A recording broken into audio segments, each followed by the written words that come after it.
Peace and blessings to all. Happy Tuesday. And today's date, March 16th, 2021. So I'd like to welcome you all. Episode 2 is up now on Spotify and Buzzsprout. I have my Buzzsprout webpage link on Instagram, Facebook, and on Twitter as well.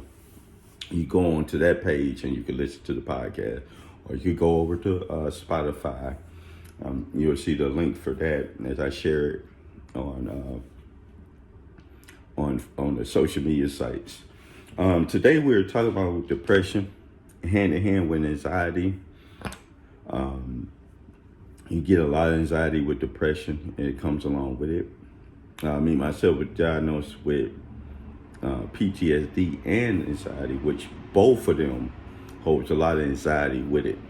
So that's why I became really understanding how to manage anxiety and how to take care of it, treat it, understand it, how to maneuver through my day. Good coping skills. We call them coping skills.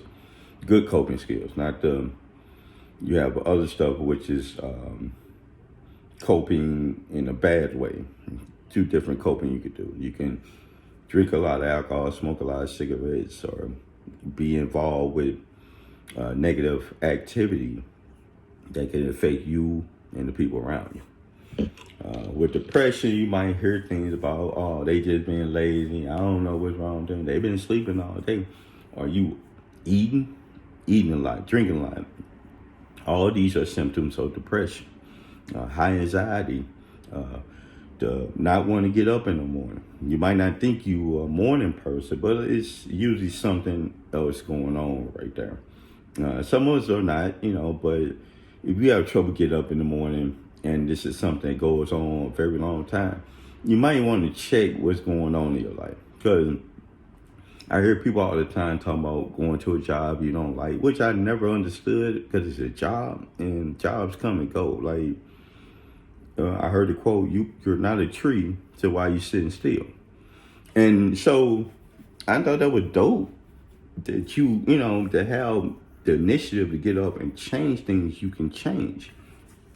And usually if you don't, and you sit in that stress, which is going to a job you don't like. And I want you to think about this. And I had this conversation with a friend of mine about understanding your work and how it affects your life. And I'll probably make that a topic of just talking about that alone and how that affects your mental health. But going to a job you really don't like, you should find a way to sacrifice the time off the job to find a way off the job, if that makes sense. Find you another job, man. Or work toward putting yourself in a position to do something you actually enjoy. Because I can tell you this, if you're going to a job and you don't like it, you're going to it for the money. That means you're chasing money, you're not going nowhere. You don't chase money. Money will follow you wherever you go if you own the process of moving up and leveling yourself up. But if you had a job and you just want to sit there and complain to everybody how much you don't like your job, or you hate your boss or their job because they gave you a small raise and you've been there forever, your bottom line, your number on the ledger. That's all I'm going to tell you. Find another job. Find something you enjoy doing. Because when you just going to work for the money to pay your bill, you just surviving. You ain't living life. I don't care how much you make. You can make $100,000. You can make $25,000 a year. It's still the same. I'm gonna tell you, it don't change. You can start at $25,000 a year and stay at a job to the point where you're making $75,000 a year. And if you don't like it, none of that matters. The money won't matter, because you're gonna deteriorate mentally, because you're still stressed because you don't like this job. You sit in the parking lot taking deep breaths. That's a bad sign. That's a sign to you. It's time to find something else. Do something different. That's my advice. But we talk about this depression thing and what it look like. Like I said, you could be overeating. If you gain some weight, might be some depression there. And if you're feeling depressed, I bet you have some accompanying anxiety with that as well. And that could be rough. And here's some symptoms that usually go along with it. The persistent feeling of sadness or loss of interest that characterizes major depression can lead to a range of behavioral and physical symptoms. These may include changes in sleep, appetite, energy level, concentration, daily behavior, self-esteem. Yes, depression can also be associated with thoughts of suicide, which usually, if you let it persist, don't be surprised if you feel like you're unworthy and you don't want to be here no more. And I talk to people like that, that means you're probably in a point of needing to go seek professional help. Okay, when you start thinking like that, that's hard to pull yourself out of that by yourself. And I want to gear this to the black folk because again, putting y'all in this box, putting us in this box where we, unlike anybody in this country, the immigrants, all the folk that came here, unless you Native American, you migrated here. African Americans in this country deal with racism more than anybody because this country was built off us being slaves and being less than people and more property. And that 400 years of that and then Jim Crow adds this certain level of stress that nobody knows about. I don't care or if you're any minority group in the country, that box right there is a little different. So for African Americans, because of that prelude, not to say we are different human-wise than anybody else, it's because of what we have faced as a group that was directed solely towards us. Now, other immigrant groups, like Asians who came into the country during the time where they were building the railroads, they faced a lot of racism and things because of the fact that they were brought in just as the workers simply, and if you didn't know that, they brought them in because they were more willing to use dynamite, which was highly likely that you'll die to try to use it. So they were willing to sacrifice them for that. But you know how America runs. But these are not things I gotta really tell you, or for you to not know. You probably know a lot of this stuff. But that's the reason why I point to us in particular with stuff like depression and anxiety, because prior to COVID, you probably were dealing with a lot of this stuff, especially for those that work in the corporate world where you have to put on this face or this character to walk into this room. And while I'm telling you this, I actually have a book that I'm currently reading that I think would be something that people would actually like to read that pertains to that being in a corporate world. Now it's called Black Magic. I think it was released recently, but it's written by Chad Sanders, and he's basically talking about being black in America and being successful and going to school, how it felt. He was talking about his time at Google and how he had to basically be a whole nother person in order to succeed or to fit in, like, which, they had the uplift persuasion, which was black people early on during Jim Crow realized that they were trying to fit in with the white society and how they wanted to look. So we had to dress a certain way, talk and walk. That's where you get that Uncle Tom or he talked to white, she talked to white stuff from. And there's no such thing, but trying to conform to something that's outside of who you are can be stressful and mentally cause issues of anxiety and depression. So if you don't know why you tend, as soon as you get off work and you climb in the bed and you just, because you think, no, that's stress. No, it might be a prelude to some mental health issue.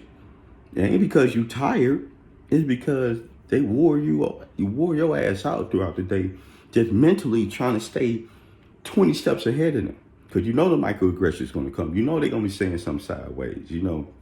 I hear it all the time. Oh, you speak so well. Oh, you got this education. It's crazy. It's like, what? I'm stupid? But I done had them issues. I had a person that would owe me, and they would micromanage because they think I wasn't competent enough to do it because of this. And that stuff caused depression and stress, which everybody know racism probably caused high blood pressure and stress in black people that is unbeknownst to us. But if you're seeing symptoms of this not wanting to do stuff that you used to do, and that love for things that ain't there no more like that, it's a reason for that. Don't ignore it. Oh, it'll be, and I see that all the time. Oh, I'll be all right. No. This is what you have to understand. When you're dealing with anything, physical, mentally, and for all my spiritual folks, this is the reason why. It ain't about getting things in life. It's about being the best you in life. That's your connection spiritually helps you do that. And it ain't gonna mean you ain't gonna make no mistakes or do anything like that. You're not gonna turn into this perfect person. Don't let that mess you up as far as your thinking. Don't ever get that misconstrued. But it helps to keep you in a great space, and you're able to tackle them challenges when they come, because they gonna come. There's no such thing as having the sunshine without the clouds and without that rain. Both of them work together. That's why you appreciate the sunshine more. It's because of the cloudy days, because of them days that make you not want to be out there or do anything. And then it comes to them days when the sun come out. Now you're ready to go to the park. You're ready to walk, take the kids out, or get the dog out and walk it, and you're ready to have some fun. Get out and have a girl's brunch, But depression can hinder them things. So even when the sun comes out, you don't want to do nothing. So be mindful of that as the spring season comes and we get more and more sun out, and you've been through this stuff with this COVID or whatever else that came, that COVID turned everything into a bad situation for you, and see how you react to the nice days that come around now. Do you have the energy to get up and go do something? Do you have the energy to go challenge yourself to get up and go to the park when you don't feel like it? And that's where I tell people, it ain't when you feel like doing something. The consistency comes in doing stuff when you really don't feel like it. It's easy to do stuff when you feel like it because you feel like it. You up to it. But that's there could be a sign and a symptom, the loss of interest in the stuff you really cared about. That's how I really started figuring out that something was going on with me, because it was stuff that I love to do that I no longer wanted. I had no desire to do them. Didn't care. And there's some things now that I don't do at all that I used to love to do 5 or 10 years ago. But I picked up new things that I enjoy doing. But I work on myself every day. I get up. I'm always trying to figure out a way to be better the next day. So if you have any questions further about depression, what that looks like I said, you could be overeating. Gaining weight could be a sign that you're depressed. Could be a sign you're worrying about things, and that's how you cope. Food is the number one cope for Americans because we the most obese people on the face of the earth. We got a McDonald's and stuff worth $1 on every corner. So that kind of lead to where we at. But usually the prelude to that, you're probably dealing with some kind of depression, and food usually feel that. Sex also could be something. Most people don't understand your frequency of wanting your libido being high. And I spoke about this. Sex drive being high, or feeling need to have sex as a way to cover up how I feel. It's also. And most people don't know that. So a lot of times when you're excessively doing something, it's a result of something else going on. It's like your car. You start overheating and you see that gauge go up, there's something going on. Like I tell people, it's like you have to troubleshoot. Like a car, you work the same way. If you're sleeping a lot, I bet you could trace that back to a physical ailment or a mental ailment. Same way with your car. If the battery died, could be you need a new battery. Could be your alternator pulling from the battery. So that's how you work. You work the same way. It shows up. Your body tells you, hey, something wrong. It just looks different. It looks different in all of us. So I hope you enjoyed the video. You got any questions, leave a question in the comments. Or you can hit me up on Gmail at a mental grind, all lowercase, one word, at gmail.com. And you can send questions or whatever you want to do. You can hit me up on any IG, Facebook, Mental Grind, the podcast. So I hope you enjoyed this, and enjoy your Tuesday. If you got to drive to work, take your time. Move with intent and patience as well. And be patient with those around you, but it starts with the patience with self.